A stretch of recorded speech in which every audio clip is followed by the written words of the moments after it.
Hi friends, R4Oയിലേക്ക് എല്ലാവർക്കും സ്വാഗതം. Improve ആയിക്കൊണ്ടിരിക്കുന്ന global ക്യൂസും അതുകൂടാതെ റൂപ്പിയിലുണ്ടായ നേരിയ റിക്കവറിയും കൂടാതെ FISന്റെ കഴിഞ്ഞ ലാസ്റ്റ് 3 ട്രേഡിംഗ് സെഷനിൽ അവർ നടത്തിയ ബൈങ്ങും ഇതൊക്കെ സൃഷ്ടിച്ചിട്ടുള്ള മൊത്തത്തിലുള്ള ഒരു പോസിറ്റിവിറ്റി അത് മാർക്കറ്റിൽ ഒരു അണ്ടർലൈങ് ബുള്ളിഷ്നെസ് രൂപപ്പെടുത്തുന്നതിൽ വിജയിച്ചിട്ടുണ്ട്.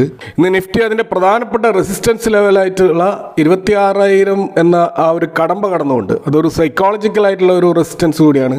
അത് മറികടന്നുകൊണ്ട് 200 പോയിന്റോളം ഉയർന്നിട്ട് 26,172 എന്നുള്ള ലെവലിൽ ക്ലോസ് ചെയ്തിരിക്കുകയാണ്. അപ്പോൾ ഇത് നിഫ്റ്റി ഇൻഡെക്സിൽ മാത്രമല്ല ബ്രോഡ് മാർക്കറ്റിലും ഒരു ശക്തമായ ബൈങ് ഇന്ന് പ്രകടമാണ്. സ്മോൾ ക്യാപ്പിലും മിഡ് ക്യാപ്പിലും ശക്തമായ ബൈങ് നടന്നതായിട്ട് കാണാം. സെക്ടർ വൈസ് നോക്കുകയാണെങ്കിൽ നിഫ്റ്റി IT-യിലും നിഫ്റ്റി മെറ്റലിലും അതുപോലെ നിഫ്റ്റി കെമിക്കൽ സെഗ്മെന്റിലും 1% കൂടുതലുള്ള റാലി നടന്നിരുന്നു. മൊത്തം ഇൻഡെക്സുകളിൽ നമുക്ക് കാണാൻ കഴിയുന്നത് റിയാലിറ്റിയും കൺസ്യൂമർ ഡ്യൂറബിൾസും മാത്രമാണ് നേരിയ തോതിൽ ഫ്ലാറ്റ് ടു നെഗറ്റീവിലേക്ക് പോയിട്ടുള്ളത്. ഇന്ന് എല്ലാ ഇൻഡെക്സുകളെയും മറികടന്നിട്ടുള്ള ശക്തമായ ഒരു മുന്നേറ്റം നടത്തിയത് ഡിഫൻസ് സ്റ്റോക്കുകളാണ്. ആ ഡിഫൻസ് ഇൻഡെക്സ് 3% അപ്സൈഡ് പോയതായിട്ട് കാണാം. ഡിഫൻസ് ഇൻഡെക്സിലുള്ള 18 സ്റ്റോക്കുകളും ഇന്ന് പോസിറ്റീവിലാണ് ക്ലോസ് ചെയ്തത്.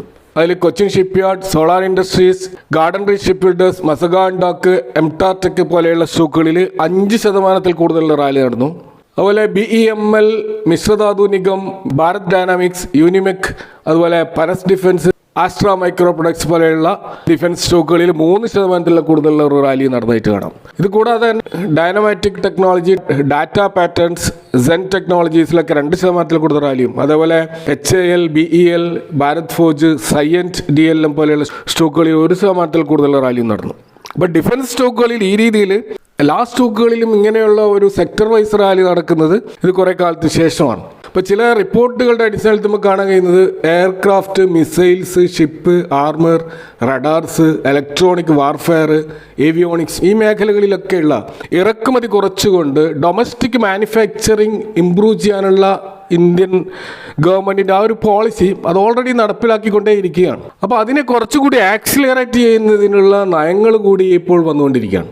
അപ്പോൾ അവിടെ ഫാസ്റ്റ് ആയിട്ടുള്ള അപ്രൂവലും അതുപോലെ ഹയർ കോൺട്രാക്റ്റ് വിൻ ചെയ്യാനുള്ള അവസരങ്ങളുമൊക്കെ ഈ ഡൊമസ്റ്റിക് കമ്പനികൾക്ക് ഒരുക്കി കൊടുക്കാനുള്ള ഒരു നീക്കമാണ് ഇന്ത്യ ഗവൺമെൻറ് ശ്രമിക്കുന്നത്.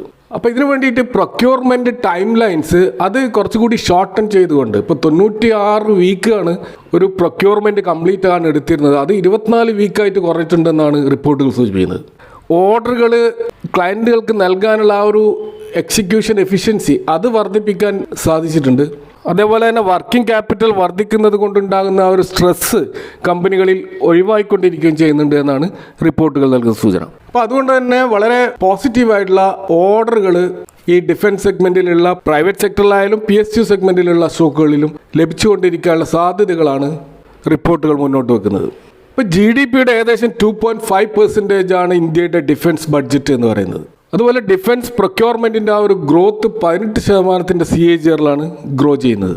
അപ്പോൾ അതിനാനുപാതികമായിട്ട് ഡിഫൻസ് പ്രൊഡക്ഷൻ ഗ്രോ ചെയ്യുന്നത് 19% എന്നുള്ള ഒരു CAGR-ലാണ്. അതുപോലെ തന്നെ എക്സ്പോർട്സും ഏകദേശം 21% ഒരു CAGR-ലാണ് ഗ്രോത്ത് ചെയ്യുന്നത്.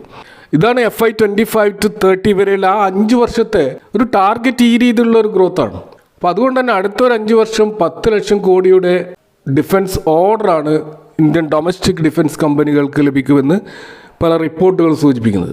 അപ്പോൾ അതുകൊണ്ട് തന്നെ ഈ കമ്മിങ് ബഡ്ജറ്റിൽ ഈ ഡിഫൻസ് സെഗ്മെൻറ്റിലുള്ള സ്റ്റോക്കുകളുടെ ഓർഡർ ബുക്ക് വർദ്ധിപ്പിക്കുവാനുള്ള ശക്തമായ ശ്രമങ്ങൾ ഉണ്ടാവുമെന്നാണ് പ്രതീക്ഷിക്കുന്നത്. അതിൻ്റെ അടിസ്ഥാനത്തിലുള്ള ഒരു റാലി കൂടിയാണ് ഇന്ന് നടന്നിട്ടുള്ളത്. കൂടാതെ പല ഡിഫൻസ് സ്റ്റോക്കുകളും ഹൈ വാല്യുവേഷനിൽ ട്രേഡ് ചെയ്യുന്നത് കൊണ്ട് തന്നെ നിലവിൽ ചില സ്റ്റോക്കുകളെങ്കിലും അത് അതിൻ്റെ റീസണബിൾ ആയിട്ടുള്ള വാല്യുവേഷനിലേക്ക് വന്നിട്ടുണ്ട്. അതിൻ്റെ അടിസ്ഥാനത്തിലുള്ള ഒരു ബൈങ് കൂടി ഇവിടെ നടന്നിട്ടുണ്ട്. അതുപോലെ തന്നെ ഇന്ന് 20% ഒരു അപ്പർ സർക്യൂട്ട് ടച്ച് ചെയ്ത ഒരു സ്റ്റോക്കാണ് ജൂപ്പിറ്റർ വാഗൺ ലിമിറ്റഡ് എന്ന സ്റ്റോക്ക്. അപ്പോൾ ഈ ജൂപ്പിറ്റർ വാഗൺ ഈ രീതിയിലുള്ള ഒരു മുന്നേറ്റത്തിന് കാരണമായിട്ട് കാണുന്നത് അതിൻ്റെ പ്രൊമോട്ടറായിട്ടുള്ള AS ടെട്രാ വഗോങ്ക അദ്ദേഹം 135 കോടിയുടെ ഒരു ഷെയർ ബൈബേക്ക് നടത്തിയിരിക്കുകയാണ്.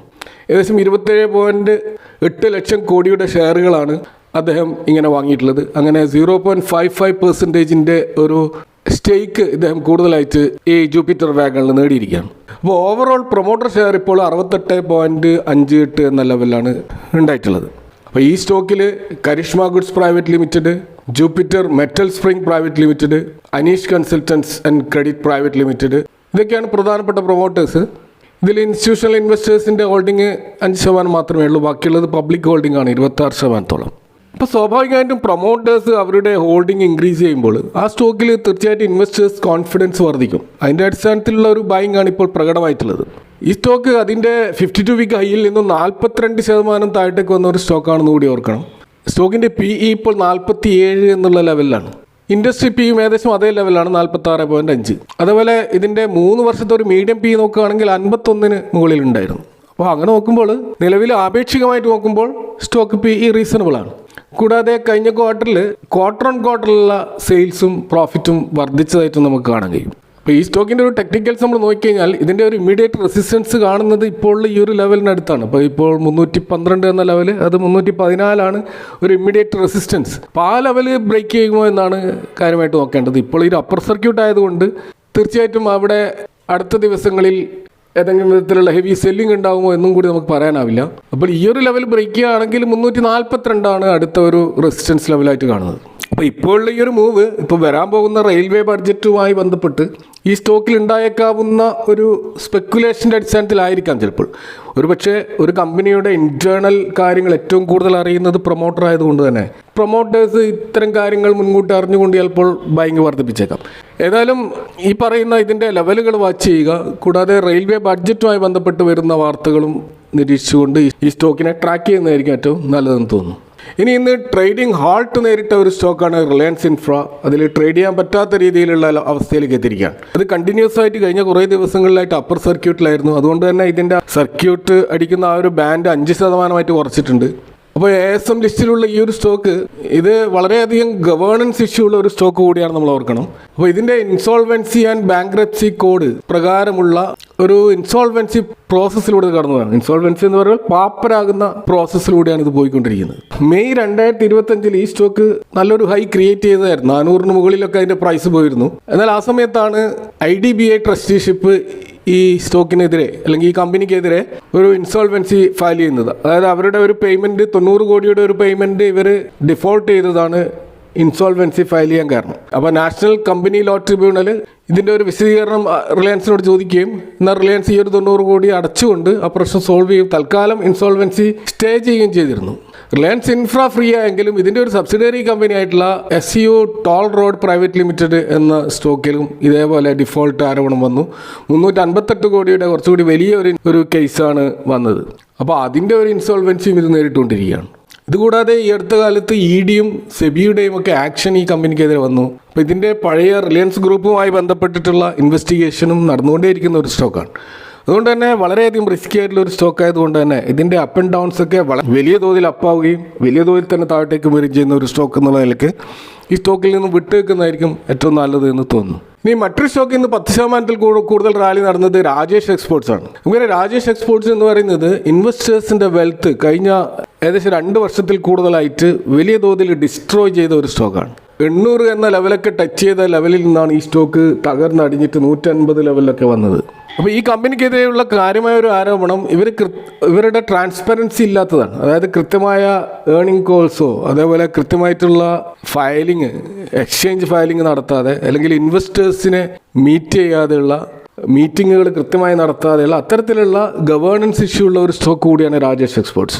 ഇപ്പോൾ അവരുടെ 31ാമത്തെ ആനുവൽ ജനറൽ മീറ്റിംഗ് ഈ ഡിസംബർ 30 നടക്കുമെന്ന് അനൗൺസ് ചെയ്തിരിക്കുകയാണ്. അപ്പോൾ ഈ മീറ്റിങ്ങിൽ ഇവരുടെ ചെയർമാനായിട്ടുള്ള രാജേഷ് മേത്തയെ റീഅപ്പോയിൻറ്റ് ചെയ്യാൻ വേണ്ടിയിട്ടുള്ള ഒരു തീരുമാനമെടുക്കുമെന്നും ഇൻഡിപെൻഡൻറ്റ് ഡയറക്ടറായിട്ടുള്ള ആശാ മേത്ത ഈ ഓഡിറ്റഡ് ഫൈനാൻഷ്യൽ സ്റ്റേറ്റ്മെൻറ്റ്സ് അവതരിപ്പിക്കുമെന്നൊക്കെയുള്ള ന്യൂസാണ് ഈ സ്റ്റോക്കിൽ ഇപ്പോൾ തൽക്കാലമായിട്ടുള്ളൊരു 10% മൂവ് നടന്നതായിട്ട് നമുക്ക് കാണാൻ കഴിയുന്നുള്ള ഒരു കാരണം. കൂടാതെ കഴിഞ്ഞ ക്വാർട്ടറിൽ ഈ സ്റ്റോക്കിൽ മോശമല്ലാത്ത രീതിയിലുള്ള ഒരു റിസൾട്ട് വന്നിരുന്നു. ഇതിൻ്റെ റവന്യൂ ഏകദേശം 33% ഇൻക്രീസ് ആയതായിട്ടാണ് ആ റിപ്പോർട്ടിലുള്ളത്. പ്രോഫിറ്റിലും ഇമ്പ്രൂവ് ഉണ്ടായിരുന്നു. എന്നാൽ ഈ സ്റ്റോക്കിനെ കുറിച്ച് ഇപ്പോഴും ഒരു വിവാദമായിട്ടുള്ളൊരു കാര്യം ഇതിൻ്റെ നെറ്റ് പ്രോഫിറ്റ് മാർജിനാണ്. അത് വെറും 0.06% മാത്രമാണ്. നമുക്കറിയാം ഏതൊരു ബിസിനസ്സും വർക്ക് ചെയ്യുന്നത് ലാഭം ഉണ്ടാക്കാനാണ്. പക്ഷേ ഇവർ വർഷങ്ങളായിട്ടുള്ള ഇവർ നെറ്റ് പ്രോഫിറ്റ് മാർജിൻ ഈ ഒരു ലെവലാണ്, ഒന്നിൽ താഴെയാണ് പ്രോഫിറ്റ് മാർജിൻ. അപ്പോൾ ആലോചിച്ച് നോക്കുക, നമ്മളൊരു ബിസിനസ് ആയിട്ട് അതിൽ 1% മാത്രമേ പ്രോഫിറ്റ് ജനറേറ്റ് ചെയ്യുന്നുള്ളൂ എന്നുണ്ടെങ്കിൽ എന്തിനാണ് ആ ബിസിനസ് ചെയ്യുന്നത് എന്നുള്ളതാണ് ചോദ്യം. അപ്പോൾ ഇവിടെ പല ഓഡിറ്റ് ഫേമുകളും ഈ ഒരു സംശയം ഉണർത്തിയിരുന്നു. കാരണം ഇവർ റവന്യൂ മാനിപ്പുലേറ്റ് ചെയ്യുന്നുണ്ടെന്നും ഇവരുടെ ബുക്കുകൾ ട്രാൻസ്പെറൻ്റ് അല്ല എന്നും ആ രീതിയിലുള്ള പല ആരോപണങ്ങളും ഈ കമ്പനി നേരിടുന്നുണ്ട്. ഏതായാലും ഈ സ്റ്റോക്കും നമ്മൾ ഒരു അകലം പാലിക്കേണ്ട ഒരു സ്റ്റോക്കായിട്ടാണ് ഇപ്പോൾ കാണാൻ കഴിയുന്നത്. നിലവിലുള്ള ഈ ഒരു 10% ഒരു മുന്നേറ്റം സസ്റ്റെയിൻ ചെയ്യുമോ എന്ന് നമുക്ക് കണ്ടു തന്നെ അറിയേണ്ട ഒരു വിഷയമാണ്.